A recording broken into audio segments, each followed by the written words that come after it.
Qu'est-ce que le comité scientifique des indices? Lorsque la composition des indices boursiers change, c'est-à-dire que telle valeur sort d'un indice ou telle autre valeur entre dans la composition d'un indice, cela a un impact non négligeable pour les titres concernés. Prenons l'exemple du CAC 40. Sa composition est révisée tous les trimestres, mars, juin, septembre, décembre, et ces révisions permettent par exemple d'incorporer de nouvelles valeurs, de remplacer des titres qui ont fait l'objet de fusion, ou de faire sortir des sociétés dont la valeur a fondu, celles dont le flottant s'est réduit, ou celles dont les transactions ne sont pas suffisantes. Lorsqu'une société entre dans le CAC 40, l'entreprise française en question devient automatiquement plus connue au niveau mondial et sera davantage suivie par les analystes financiers, ce qui peut amener la valeur à être plus liquide et davantage intégrée dans les fonds d'investissement.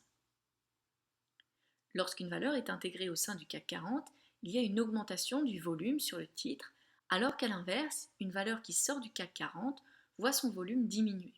Les investisseurs arbitrent donc leur portefeuille entre les valeurs sortantes, qui sont vendues, et les valeurs entrantes, qui sont achetées. L'institution qui se prononce sur l'entrée ou la sortie d'une valeur pour les différents indices de la Bourse de Paris est le Comité scientifique des indices. Les critères observés concernent bien sûr la capitalisation boursière du titre, mais aussi le flottant, c'est-à-dire la part du capital qui peut être échangée en bourse, le poids du titre dans son secteur d'activité, le volume de transaction, le taux de rotation ou encore la volatilité du titre. Pour éviter des fluctuations trop importantes, l'intégration ou la sortie effective d'une valeur se fait sur plusieurs semaines après l'annonce officielle du Comité scientifique des indices.